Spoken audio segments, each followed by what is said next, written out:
जहां एक तरफ पूरी अयोध्या नगरी ही नहीं बल्कि पूरा विश्व रामलला मंदिर की प्राण प्रतिष्ठा का उल्लास मना रहा है, वहीं दूसरी तरफ अयोध्या में स्थित कुछ महंत ऐसे भी हैं जो कि रामलला मंदिर से नाराज नहीं बल्कि राम मंदिर की कमेटी और मोदी योगी सरकार से खफा है।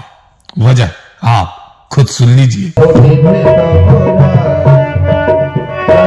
इसको तो सुंदर होना चाहिए, स्वर्ग से भी अच्छा होना चाहिए। राम जी ने स्वयं कहा है कि अद्यप सब वैकुंठ बखाना, अवधपुरी सबसे प्रिय माने हैं भगवान राम, वैकुंठ से भी अच्छा माने हैं। अभी माहौल तो अयोध्या का बहुत सही है, लेकिन कुछ थोड़ा कमियां भी हैं। कमी भी देखना हमारा काम है। जैसे अयोध्यावासी अभी तक का तो प्रताड़ित रहे, दुख सहते रहे, कष्ट सहते रहे, तमाम बाधा इस पे आती रही, लोगों का रोजी रोजगार नहीं हो पाया, संत लोग स्नान ध्यान नहीं कर पाए, कोई आवागमन नहीं कर पाए, कोई अपनी व्यवस्था नहीं कर पाए किसी भी कारणों से। तो इसमें भी ध्यान देना चाहिए कि अयोध्या की प्रजा दुख अभी तक का दुख में रहा, अब सुख का समय आ रहा है तो इनको भी सुख मिलना चाहिए। तो अयोध्या की प्रजा को निमंत्रण किसी को नहीं दिया गया है। अयोध्या की प्रजा को किसी के द्वारा कष्ट मिल रहा है, उनका कोई प्रोग्राम नहीं होने दिया जा रहा है। उनका साधन आ रहा है तो उनको उनके घर तक का नहीं वापस जाने दिया जा रहा है। सिलेंडर आ रहा है, सिलेंडर नहीं लाने दिया जा रहा है। लकड़ी जलाने के लिए ला रहे हैं, लकड़ी को नहीं लाने दिया जा रहा है। तो ये भी व्यवस्था राजा को सोचना चाहिए और करना चाहिए। प्रजा अगर दुखी है तो आप सुखी ला करके और सुखी बनाकर क्या करेंगे? प्रजा की बात को ध्यान में देना चाहिए। प्रजा को भी समझने की जरूरत है। प्रजा दुखी है, दुखी किस कारण से है? राम मंदिर बनने से नहीं, इनकी जो व्यवस्थाएं हैं वो थोड़ा गड़बड़ है।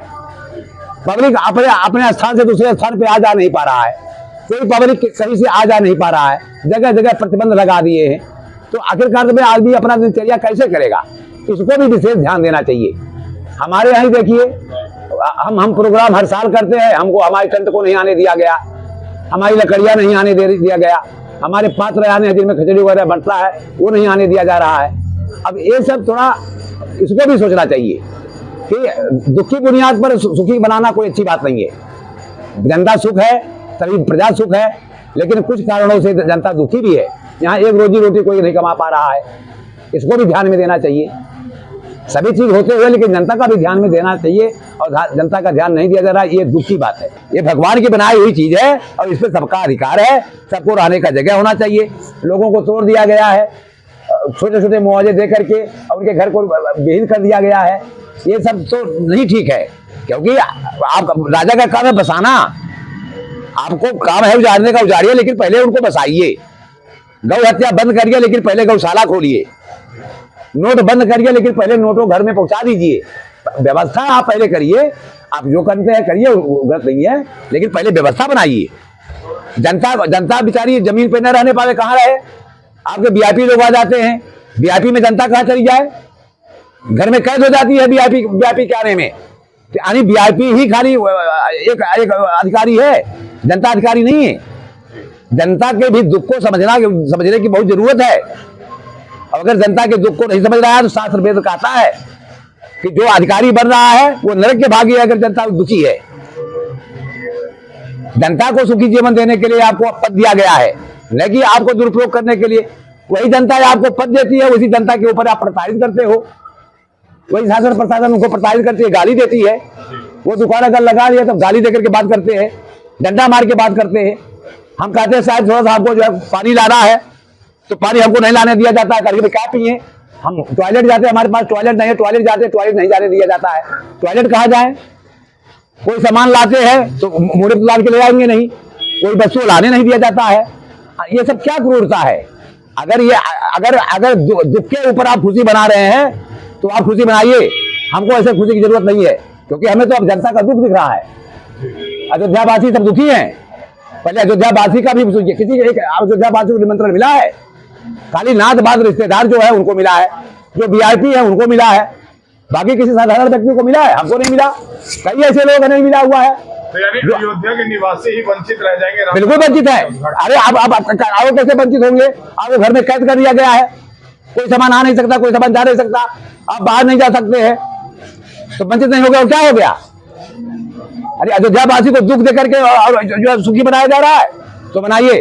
ऐसे राजा को हम नहीं बिलीव करते और ऐसे प्राण प्रतिष्ठा को भी बिलीव करते हैं हम। बहरहाल इनका गुस्सा भी जायज है। जिन्होंने बचपन से अयोध्या के बदलते स्वरूप को देखा और आज वही लोग राम मंदिर के प्राण प्रतिष्ठा के दर्शन से वंचित रह जाएंगे सिर्फ एक वीआईपी कल्चर की वजह से। ये बात तो ठीक नहीं है। बहरहाल एक बड़ा तबका किन्नर समाज का भी है जिसे शायद मोदी और योगी जी भूल गए हैं। तो चलते चलते हम आपको इनसे भी रूबरू करवाते हैं। सभी लोग खुशी हैं, सभी लोग, जनता भी, सारे नर भी खुश है, नारी भी खुश है, पर मैं नहीं खुश हूँ। मैं नहीं खुश हूँ। क्यों? मैं नहीं खुश हूँ इसके ऊपर थोड़ा क्योंकि मोदी जी ने नर को बुलाया निमंत्रण दे करके, नारियों को बुलाया निमंत्रण दे के, किसी किन्नर को मोदी ने निमंत्रण दिया? जब ये कहा जाता है कि रामचरितमानस में इसका बखान भी है कि राम जी ने काफी अच्छा दर्जा दिया हुआ है आपका। जी जी जी। जब राम जी यहाँ से 14 बरस के लिए वनवास जा रहे थे तो हमारी जो बुजुर्ग माइयाँ थी, वो माइयाँ उनको जो है क्या कहते हैं, तमसा नदी तक के छोड़ने गए, तमसा घाट तक के छोड़ने के लिए गई हुए। तो वहां से जब राम जी ने बोला कि सभी नर नारी लौट जाएं, तो नर नारी वहां से लौट गए, पर किन्नर जो है, जो हमारी अस्सी किन्नर की थी, उनके ऊपर जो है क्या कहते हैं, उसका जो लकड़ी का लग जाता है दीमक, एक माई के ऊपर दीमक लग गया था। तब जब 14 बरस पूरे हुए और भगवान जब 14 बरस के बाद वनवास से आए, तो जब अपने उससे जा रहे थे, विमान से जा रहे थे भगवान, तो नीचे देखा कि ये कैसे लोग खड़े हैं। मैंने तो सबको जाने के लिए वापस भेज दिया था, पर नर नारी कैसे यहाँ पे, मतलब ये लोग कौन है, कौन यहाँ पे खड़े हैं। तब भगवान जब अपना विमान नीचे किए तो देखे, तो भगवान जी ने हम लोगों से पूछा कि आप लोग कैसे हैं, क्या हैं। तो हम लोगों ने बताया कि आपने सिर्फ नर नारी को जाने के लिए वापस भेजा था, पर हम तो किन्नर हैं, हम तो यहीं 14 साल आपका इंतजार करते रहे। तब भगवान जी जो है, जो राम जी थे, जिन माई के दीमक लग गया था, राम जी ने उन माई का दीमक गायब किया और उसके बाद ये वरदान दिया कि जाइए कलयुग में आप लोगों का राज आएगा। आज कलयुग में हमने, हमारे जो बुजुर्ग माइयाँ थी, क्या कहते हैं, जब राम जी का जन्म हुआ था तब भी जो है उनको गोद में लेकर के, आप लोग तो राम जी कहते हो पर हम तो राम जी नहीं कहते, हम तो उनको रामलला कह के ही बुलाते हैं, और हमारे लिए तो रामलला ही हैं। जब हमारे बुजुर्ग लोग माइयों ने उन्हें गोद में लेकर खिलाया, उसके बाद जब सीता जी का विवाह हुआ, राम जी का विवाह हुआ, उसका भी हमें बधाई मिला, राजा दशरथ जी ने हमको दिया। और क्या कहते हैं, इधर जब राम जी का जन्म हुआ तब भी हमको राजा दशरथ जी, आज मंदिर, कितनी बड़ी मंदिर की प्राण प्रतिष्ठा हो रही है, कितनी बड़ी मंदिर, कितने बड़े सौभाग्य की बात है कि पहली बात तो मैं इसे अपनी आंखों से देखूंगी, और उसके बाद फिर बताइए कितना गलत काम मोदी जी कर रहे हैं। जो काम कभी कोई नहीं किया वो काम मोदी जी कर रहे हैं। बताइए, हमारे किन्नर समाज को नहीं बुला रहे हैं।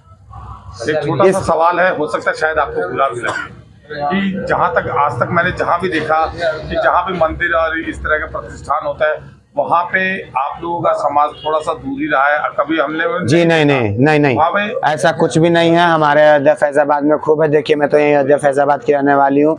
मैं तो खूब धर्म का काम करती हूँ और देखो अपने मंदिर पे कितना जो है काम करती हूँ। और हमारे अयोध्या फैजाबाद में भी जितने भी हमारे किन्नर हैं, हमारे दादगुरु हैं, वो भी खूब धर्म काम करती हैं। कितनी कितनी कुंवारी कन्याओं का विवाह करवाती हैं, है ना। कितने कितने उसे अनाथ आश्रम से बच्चों को हम लोग पाल रहे हैं। और भी जो भी अभी इधर लॉकडाउन में कितना हुआ था, सब कुछ तो किन्नरों ने किया था। अभी जो है किन्नर, क्या कहते हैं, आप जैसे कह रहे हैं कि भगवान के धर्म में पीछे हटते, कोई किन्नर नहीं पीछे हटता। अभी देखिए राम मंदिर जो है, जब उसका चंदा वसूला जाता था, तो देखिए हमारे अयोध्या फैजाबाद से 6 लाख रुपए का चंदा दिया गया था भगवान के राम जन्म उसमें। उसके बाद हमारे अहले हिंदुस्तान के सारे सभी किन्नरों ने, जिससे जो भी बना, कोई कुछ दे रहा है, कोई कुछ दे रहा है। लखनऊ से देखिए हमारे दिव्या किन्नर जी ने जो है, क्या कहते हैं, चांदी का कलश दिया। सब तो दे रहा है, कौन नहीं दे रहा है। पर इतनी सी सिर्फ मोदी जी की गलती है कि बताइए, इतना कहा जाता है कि जिस काम में किन्नर नहीं रहते वो काम सफल नहीं रहता है। तो इतना बड़ा मंदिर का काम हो रहा है, तो उस काम में क्या किन्नर नहीं रहना चाहिए?